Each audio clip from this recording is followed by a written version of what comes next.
back to the video, guys. We are here. What are we doing, Sam? We are doing 2J the long way. 2J the long way. The Yugo's running around. Yugo doko da? Yugo doko da? Yugo doko da? Say! How's the engine? The last video was about this amazing work of art with amazing people at Tomei. I'm stoked. So I've gone and put a couple more accessories on here and got this ready to sit in the bay, which is what we're going to be doing today. This is a work of art. I know you guys have already just watched the video. So much went into it. I'm not gonna lie, I was watching the video. May helped so much because I've been so busy with all this stuff. She's been putting the video together and it looks incredible. It's hard to not get emotional after seeing just how much those guys support me. They believe in the vision and they want to help me achieve podium this year, hopefully. But that aside, everything's pretty much ready now for us to and drop it into the bay. I've spent a fair bit of time redoing tons of lines on the car. Like, there was a lot of stuff that I have never looked at on this car that I looked at and my brain was like, now that you've seen that, you can't unsee that and you need to fix it right away. So we've gone and redone all of our fuel lines. We have brand new Dishworks Teflon Dash 8 line in and out from the radium fuel cell in the back. Everything's gonna be much better. We put a proper filter in, true story. My previous fuel filter was in backwards, so the in was the out and the out was the in, and it was also too small for what we were running. Must have destroyed the filter. Honestly, like, this is the other thing. I don't even know how we were making the power we were making without a fueling issue, because I found out I only had a single 255 lift pump with two 225s in there. So we were like on the limit of that fuel system. So that was also kind of dangerous, but none of that contributed to our issue last year.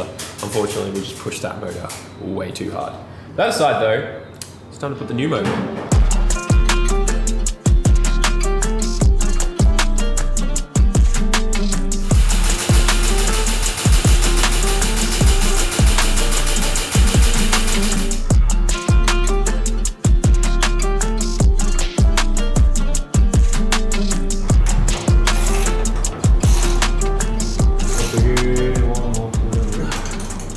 Good, done. Hey, alright, time to get out. Somehow, I might need someone to pull me out.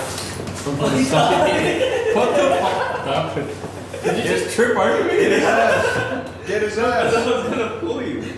This is kind of where we're at. I've got all the wiring harness lined up and everything kind of just been working on all the tedious little tiny things, making sure all the block fittings and bungs and stuff are in there, like the coolant port block off there, the oil feed port there for the turbo, as well as on this side, you'll see I also had to put another block off in there, and that's another water port that we don't use with the stock, like water to oil cooler block system that's kind of there, like a heat transfer setup. And just been going through making sure all the wiring is all sorted as well. I got all the fueling lines redone. Those look incredible, new Teflon Dishworks lines. Even got my ethanol content sensor there. That way we can always know whether or not we've got good quality ethanol in the car and make adjustments and stuff. And if we ever wanted to run this on race gas or pump gas or something like that, we could. But this is strictly pretty much going to be an ethanol setup. That's mainly there so that if I have to change between certain barrels or makes of ethanol, we can actually see what the difference is in the ethanol content. Because some of them are like, actually E85 or E90, and yeah, you get the gist of it. But that aside, this is where we're at. I've got this really nice new water neck for this one, which a Dash 16 fitting will go straight in the bottom there, connect to my lower radiator hose. This one, I'm trying to see if I can make this work, but I ordered the wrong one from Ichiban Engineering. This is the race series one, which is supposed to have the water pump delete. So it has nothing on this housing to go over and block that off, which has the typical mod that we all do. Whenever you delete your thermostat, you got to weld that up, or you can buy like a billet version of this. A fair few companies sell them. I think even Ichiban Engineering sells them now. But yeah, I just need either the street version that uses that, or I'll put a freeze plug in there and run the race version, and then my top radiator hose can go in there. So I need to order some fittings and hope they arrive tomorrow today. But yeah, things are coming along quite smooth. I can start putting things together. I have everything I need. Clutch, transmission.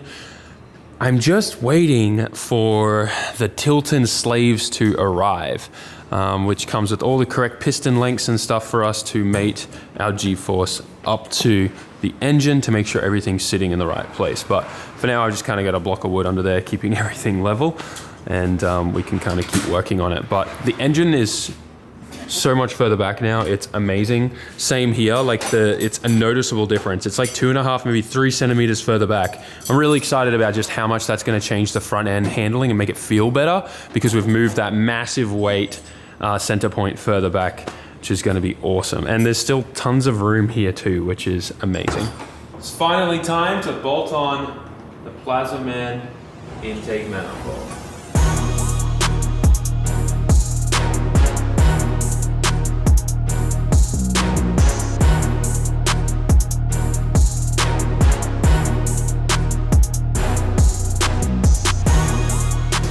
It's the next day, and this huge box just arrived for Daiki. And I went to open it thinking it was parts for me, but I think it's a present for Daiki that someone sent here because you got first place on the weekend and second place. Let's open it. But you can't use knife because it says balloon in a box. How do you open it without a... I guess just be careful.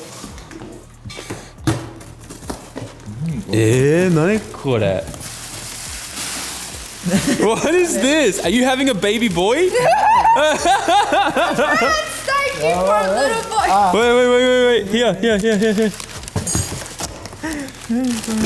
ありがとう。 Who is it? Make! Haseguchi-san. さんだ。ありがとうございます。 You need to send him a picture. やべ、誰だろうとか。 This is cool. Look at the little 5'9" because that's your number. That's sick. あ、すごい。中に。ね。ありがとうございます。 Look, there's balloons inside of the balloon. Congratulations on winning, Kaitaru. 嬉しい。 Forget. So in case you guys don't know, not only did Daiki get first place in the first round of lights this weekend, but in the second round he got second place and then blew second gear in his brand new sequential transmission. Thank you. And yes, he did put oil in it. Good job this weekend, dude. ありがとう。 There were so many people on the chat. They were like, a lot of Japanese people were like confused. Like, why is Daiki getting so many like foreigner support on the Yeah. chat? There were so many of you guys there. Yeah, It was really cool. it was cool. ありがとうございます。 All right, next round. We just gotta rebuild your sequential transmission now. Always. Every 2 rounds, it's I still can't believe when he told me. The reason, so if you watch the round, he lost because his second gear blew up and then his car straightened out and the guy behind him smashed into his door. So hopefully his car's okay. It's pretty broken right now, but やばい。 it was worth it. I'm fine. I'm fine. You're fine? We've been slowly chipping away at getting a bunch of accessories and things fitted in the engine bay, but the number one thing that we've been waiting for is our clutch setup, because we can't bolt the transmission up and get everything kind of in their level before we need to do fabrication for downpipe and intercooler piping and whatnot without that. And everything has arrived. We're going to be using this. This is called Uni-Clutch. And what's awesome about this is new clutch technology, something that hasn't really existed before. This is my flywheel. You notice anything weird about it? There's no pressure plate kind of on it. It's got holes. Because this clutch doesn't use the flywheel as a pressure plate whatsoever or a point to bite into for the clutch. It's a single pack like this. And the best thing is, and I'm assuming this is what the name is, Uni-Clutch for universal. This works on any engine, essentially. You might be wondering, how does that work with all the different transmissions out there with different splines? Well, this is how it works. You literally just pick what spline you have when you place your order. This suits the transmission that I'm going to be running, which is an import shaft for like your T56, TR6060. This goes in here. Locks in place. Let me rotate this around like that. And now this clutch is good for my transmission. Oh, what's that? You're running a GetDrag transmission from a Supra 6-speed? No problem. Well, got that one here. Switch that in. Good to go. Oh, wait. You're running an R154? No problem. Got that one here too. Yep, that just drops in there. You get the gist of it. Now we're gonna be running a tilt-in hydraulic release bearing clutch kind of combined combo. It's very similar to pretty much what everyone runs with a G-Force. That's what this guy is. This is gonna be going in there. We previously haven't run this setup before. It was all external slave and whatnot. The only downside to running an internal slave inside the bell housing is typically you have to remove the transmission to get to it. But our bell housing actually has a really big like service hole in there, so we can get in there and do a few little things. But if we do have to remove it, it means that the back of the transmission has to come off, which is only 4 bolts, which is kind of the whole reason why we made a bunch of changes to this to move the engine back. But then, you know, with this correct bell housing, it moves the transmission forward by over like 12 to 10 centimeters, which then means we have space at the back here to pull the trans out. Because these 4 bolts here, 1, 2, 3, 4, and then this little package slides off. And then we're able to get into here and do whatever we want. The bell housing kind of just stays bolted to the engine. And that way we can just go through our big access port here, which is on this side, which you may not be able to see. And we can mess around with it and do what we need to do. So taking a transmission out of my car should be as quick as max 20 minutes, 15 minutes even. I reckon we would be able to take this G-Force out. It's going to be very quick and fast, especially with how big my trans tunnel is. All of that explaining aside though, I know that was a mouthful. I'm just excited to be running Uniclutch because these guys are not only an Australian company, but they are tested and proven in some of the fastest GTRs in Australia. So I know we're in good hands. And yeah, it's new clutch technology. I don't think the clutch has been changed since cars were invented. So it's really cool that you can just have this kind of pack that you can switch out if you need to in competition environments. But the amount of power and torque that these things can handle is awesome. And it's not fiddly or anything like that. And like I said, it's kind of universal and you can use it with whatever transmission you have, depending on your input shaft and position of where your engagement needs to be. But yeah, that's that. Let's get it in the car, show you guys how it looks. Let's get the trans in there, let's get the engine mounted and start fabricating. All right.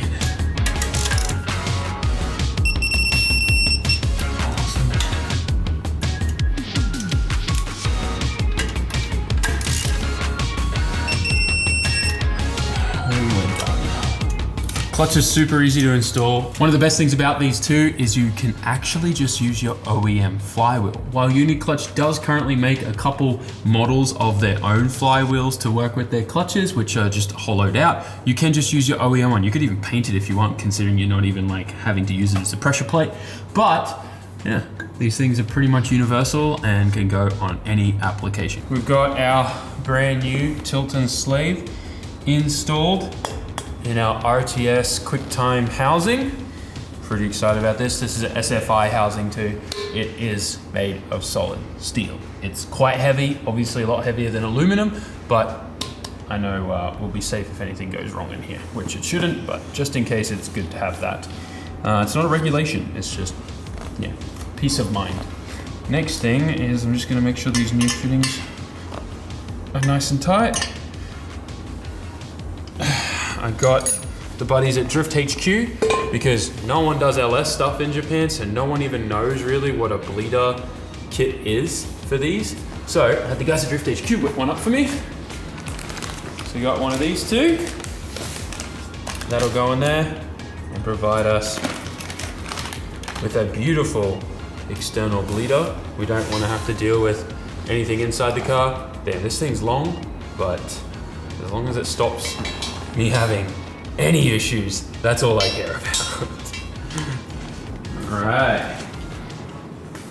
Should literally just line up with the dowels and go straight on. Heavy boy. Oh yeah, lined straight up. Yeah, that's awesome. Now we can just slide our transmission in and I think we'll be good. Is this how LS guys always feel? I know you guys pretty much remove your like, you know, TR6060s and T56s like this. I think it's awesome having to just be able to keep this on the motor. It's great. Anyways, it's my bleeder valve. It's like 10 feet long. I'm gonna probably order a shorter one because that's massive. I'll be able to sit in the car and pump the clutch myself and just hold like a cup in the seat and just open it myself. That's a long bleeder valve. I mean, we'll just tuck it up here or something. Yeah. Oh man, I'm so excited. You guys have no idea because our transmission was so far back before. For us to even pull the trans out, we would have to take this out. But then the other issue was because my trans tunnel only has been, cut and expanded till here, is then it gets stuck on the OEM body. So before we'd even get stuck on this, we'd get stuck on that. So there was just a lot of issues with it. And that's just because we were using the OEM Toyota 6-speed bell housing. But yeah, now that we've gone to a proper QuickTime rear housing, it means that everything's kind of shifted forward. But my shifter position stays the same, which is awesome. We'll show you some cool stuff with that later. But now we can think about getting the transmission on and then putting the cross member in, and we'll be good.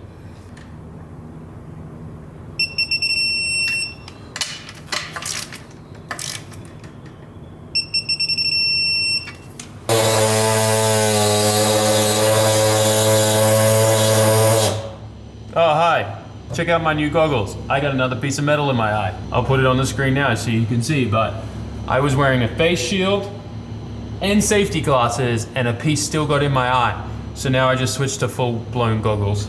They're a little expensive, but it's worth it. Also, I gotta cut my trans tunnel a little bit for more space for the shifter because we gotta have a SFI shifter boot, which is a little bigger than what I had before. So we're gonna make space for that. We'll be good.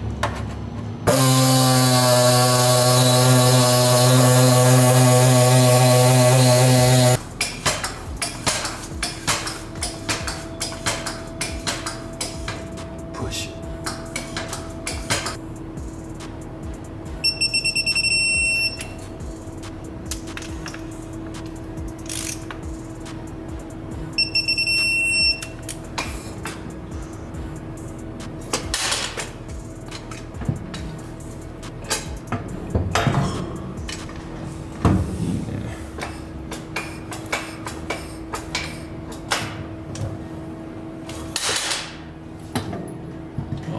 I'm so in love with this right now. You guys have no idea just how happy I am that we get to put a G-force in the way it was kind of designed. Ah. Woo!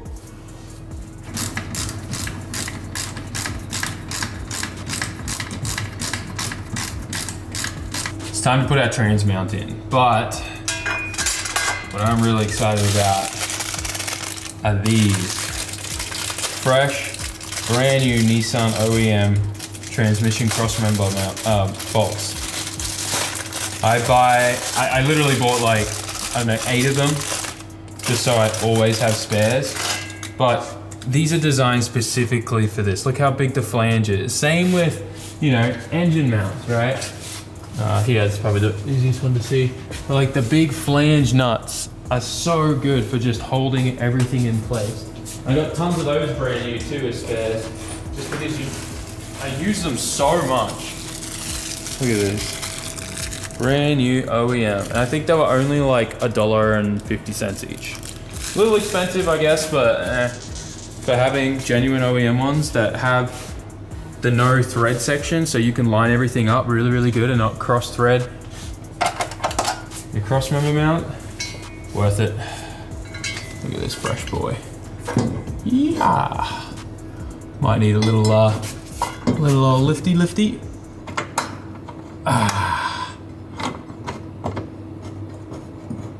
Yeah.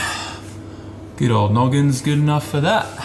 You know what I feel like now? A hot piece of toast, melted butter, and Vegemite. It's good. Don't knock it till you try it, and don't put it on like Nutella for your first time. You're gonna have a bad time. Seriously, if you wanna try Vegemite for the first time, hot piece of toast, put some butter on there, let it melt, and then get that thin layer of Vegemite. Cut the toast in half so you start your bite in the center of the slice of bread where it's soft. And trust me, you'll love it. And then if you wanna try something extra spicy, half toast the bread, butter, Vegemite, slice of cheese into the toaster oven, let that grill for like, a couple minutes and get that cheese all nice and gooey. Yeah, you know what I'm talking about. Put it in the comment section. People, they don't know. They don't know what they're missing out on. Marmite sucks, but pretty stoked about that. My drive shaft should be arriving first thing in the morning. I still got a little bit to kind of cut up the top, but I think it's gonna work out really, really well. Unfortunately, I'm gonna have to cut through the carbon fiber, but yeah. We were able to reuse the same cross member that we had for the previous one, but the mount used to be on this side. Now I was able to just kind of cut and grind that off and then weld it onto the other side where the transmission now sits. It's a whole 10 centimeters forward. So that actually, like I had to shorten it too, but it used to be like here where the transmit used to be. So we've made some massive improvements to just positioning of everything. Now our drive shaft just needs to go in there and connect to there. And that arrives tomorrow morning via UPS from Driveshaft Pro. Those guys are absolute champions and they get that stuff done crazy fast. Mad lads. Anyways, trans is in now. Oh, I almost forgot the most important thing.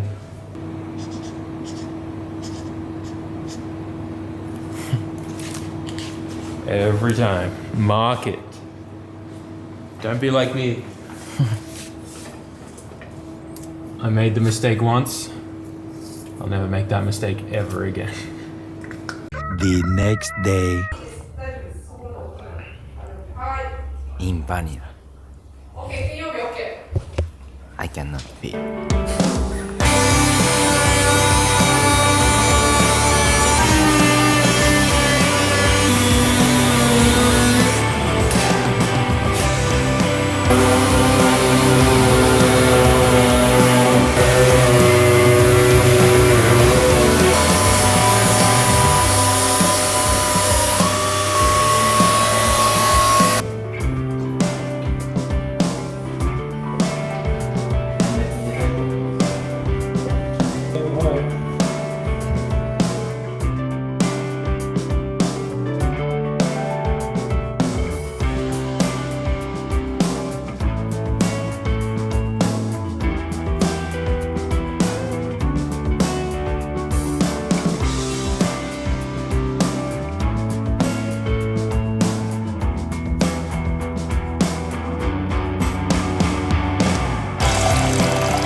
'Yummy.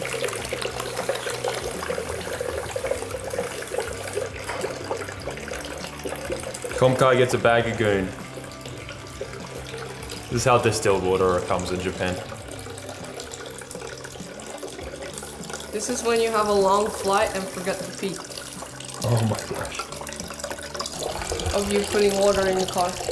Yep. Anyone need to go to the bathroom yet?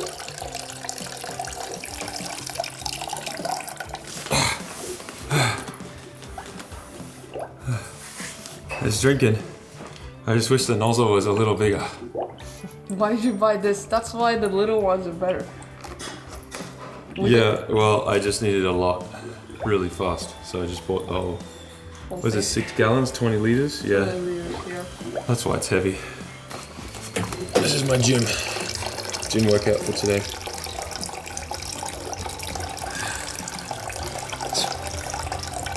Why do you make it sound like you're peeing? Feels so good. So relieved. And I'm holding the cup for you. Hey, takes two to tango, right? For peeing? Or... Oh.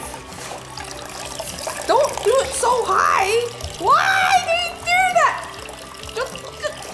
Ah! Alright, we're good. Let us sit for a bit. Why did you flush it in my face? Yeah, why? I guess you're the one who likes Oh man, that is not going in the video. Line, just not even crossed, line demolished. Demonetized, video removed. Time to go to a new platform.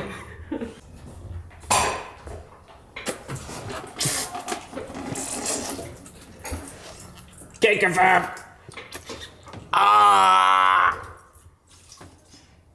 Ah! Ah! That's the first time that's ever happened to me.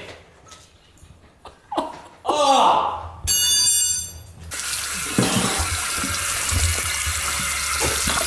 That must be the strongest alcohol I've ever put in my mouth. I don't think I can drive now. There's a zero tolerance in Japan. Oh.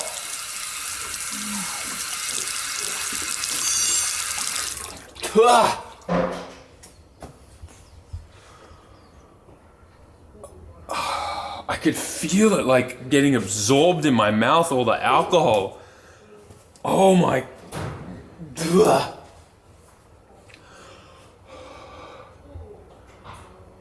Never again. I had to get the last of the ethanol out of the tank. And so I did a siphon hose, and for the first time ever, I got a mouthful. And guess what I learned? I'm a spitter.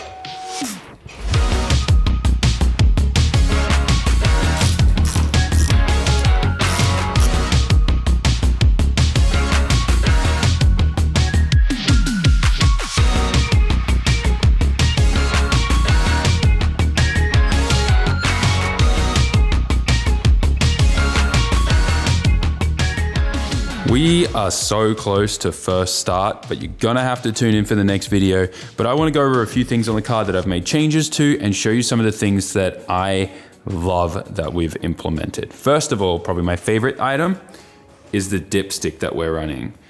It has always been an issue. You can't even tell it, like how good it is just because of the other camera and how it's blending in with the lighting and the purple. But this is made by Duluck. And they are, oh, by the way, yeah, the car took my nail.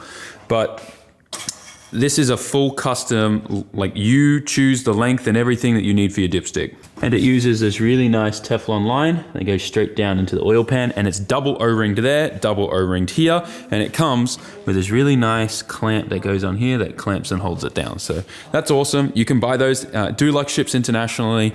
You just gotta go to their website, and I just think that's a simple, cheap little part that makes a world of a difference. With the OEM factory one, like these just suck, especially when you're running like a plasma man intake manifold. You gotta bend them, kink them, they never work good ever again. They leak all the time. It's a nightmare.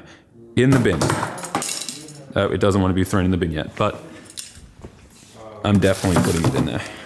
Everything in the rear end is somewhat together. I need to change some of the wiring stuff because where it was picking up grounds from before is a little different with how we no longer really have a groundable rear end, being fiberglass and a bunch of bars and stuff. So I need to fix that. Otherwise though, this is pretty much ready, and got some water in there, starting to bleed this thing. We'll have to work on that tomorrow before we start it.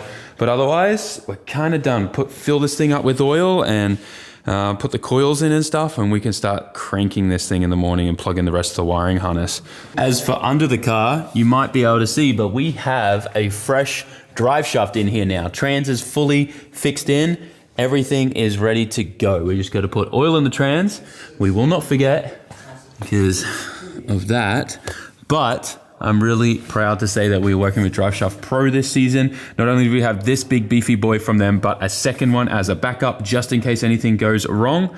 And I also ordered at the same time from Driveshaft Pro a bunch of other drive shafts for Daniel, Sappy, and a bunch of the boys who are competing this year as well. So they're going to be picking theirs up soon. But yeah, running it the best in the game. I've used these guys before, as you know, on some of my other builds and helped out other friends get them here in Japan. But if you need a drive shaft for your car, hit these guys up. They're super easy to work with. They know what they're doing. They've been in the game for a long time and they're strong, and I haven't had one of theirs break yet. So I'll be very surprised if we manage to do that. Actually, I'll also be impressed too, because something's definitely broken if I break one of these. Otherwise though, I'm sure a lot of you guys were thinking about this. I was too. It drove my OCD crazy. This is now how long my bleeder, remote bleeder valve is from the transmission. I cut it, shortened it, got all the fittings from Kinokuni and was able to order it. I've also implemented this nice dry brake here, which I just need to mount in a better position with probably, you know, some P-clamps or something so that it's just tucked and out of the way up there. That way, if we ever need to take the transmission out or service anything, we can just take this out, not lose any oil, not put any air in the system, and be able to go all the time. This is super important piece. I'm stoked we got that there. Had to change all the lines to AN3. I also, when I modified and shortened this, I put a 90 fitting in there instead of that straight up one that was in the housing. And there was so much extra line left over from this that I actually just used that line for my line that goes up to my clutch master. So that worked out really, really well. But yeah, we're pretty much there. We're ready. This thing's got water in it, needs a bunch of oil. Listen to how empty that is. Plug in a few more things in the wiring harness and sort out this stuff, put a starter in it. And then tomorrow morning, this thing will roar to life and we can break it in. With all of that out of the way, guys, I'm exhausted. We're gonna go to the Slick Karts Big Bang with the boys. But for now, like, comment, share, subscribe. Next video, we start this thing for the first time and you get to hear the world's first true 3.6 liter, 100 mil of stroke on the crankshaft at 10:1 compression ratio. Probably no exhaust either. It'll just be straight out of the back of the turbo, so it's gonna be loud. See you in the next one. Peace.